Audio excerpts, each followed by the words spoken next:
Jean-Baptiste Lessard, je suis photographe depuis 20 ans.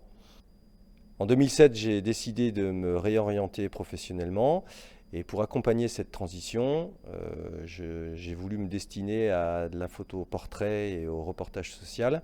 Et pour accompagner cette transition, j'ai décidé de prendre un emploi en complément de la photographie comme auxiliaire de vie.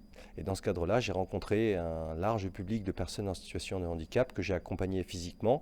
Et au bout de quelques temps, je leur ai proposé, effaré par le regard que portait la société sur eux, de leur proposer mon outil, mon métier, mon savoir-faire pour accompagner un changement de regard à notre niveau et de montrer aux gens leur vie quotidienne et que en fait être une personne handicapée ça ne fait pas plus peur qu'autre chose, c'est simplement différent et la différence fait peur. Donc on a voulu travailler sur cette différence et je leur ai proposé un reportage qui a commencé par quelques photos et qui s'est terminé par un livre en 2010 ainsi qu'une exposition qui s'appelait Viens en roue libre.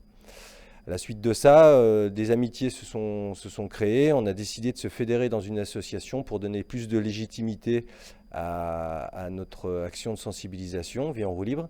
Et on a créé l'association Il n'y a pas photo avec deux amis en situation de handicap. Et cette association étant née, elle a légitimé notre travail de sensibilisation et on a décidé de poursuivre avec un deuxième ouvrage qui s'appelait Corps et âme, qui est sorti en 2013, qui traitait de la vie affective, sexualité et parentalité, toujours accompagné d'une exposition. Et vu que la sensibilisation ne s'arrête jamais, en 2016, vu qu'on avait terminé sur la parentalité, on a décidé de faire un livre sur l'enfance et le handicap de 0 à 21 ans. Toujours pareil, le même concept, un livre et une exposition qui sont en fait, qui peuvent se croiser, se mettre ensemble. Il y a 2 fois plus de personnes en situation de handicap au chômage et que 80% des handicaps sont invisibles.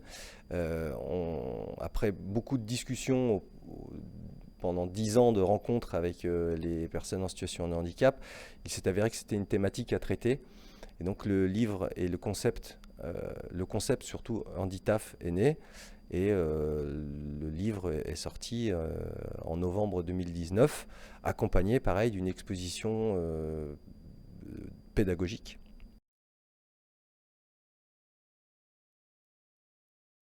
Handitaf, c'est plus qu'un livre, c'est un outil pédagogique. C'est un recueil de portraits, de témoignages et d'histoires de vie, de tranches de vie, de personnes qui racontent leur parcours professionnel, leurs difficultés, leurs réussites, pour montrer au grand public, mais surtout aussi aux entreprises, aux collaborateurs, à tout le monde, qu'on peut travailler et qu'on peut y arriver.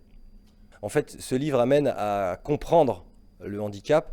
Et la différence avec les autres livres de la trilogie, c'est que l'association et moi-même, nous avons voulu ouvrir en fait le champ du handicap et traiter de toutes les formes de handicap. Ce n'est pas un abécédaire de tous les handicaps, mais on traite du handicap sensoriel, la surdité, on traite aussi des DIS, on traite tout ce qui est maladie invisible, ce qui pose beaucoup de problèmes dans certains services de grandes entreprises, parce que vu que le handicap ne se voit pas, on ne le comprend pas, on ne l'assimile pas, et donc ça crée beaucoup de problèmes, de discorde au sein des collaborateurs. Et ce livre répond aussi à ça, c'est qu'on a un réel besoin d'apprendre, de comprendre et de savoir travailler avec des personnes en situation de handicap.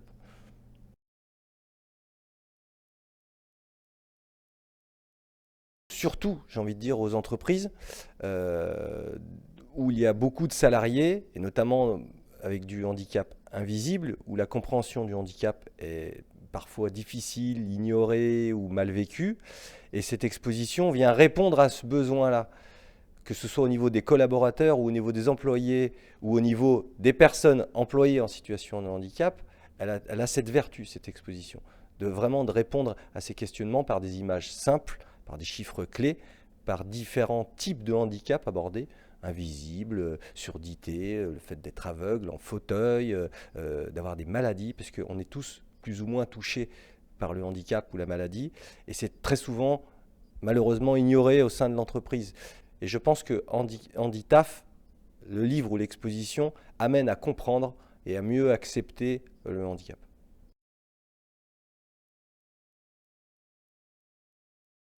L'association et moi-même avons le projet de continuer de créer une collection de sensibilisation et d'essayer d'aborder d'autres thématiques comme peut-être l'humour ou le sport. Mais en tout cas, la sensibilisation ne s'arrête pas là. La sensibilisation est permanente. Avoir une nouvelle approche. Peut-être que les professionnels, eux aussi, peuvent s'adresser à Yapa Photo avec des demandes plus spécifiques. À l'ère du numérique, peut-être intégrer des portraits vidéo, une demande de portraits photos de leurs propres employés, arriver à créer une sensibilisation propre à chaque entreprise. Et ça, Yapa Photo, avec l'expérience de 4 livres et de 4 expositions, est tout à fait à même de le proposer.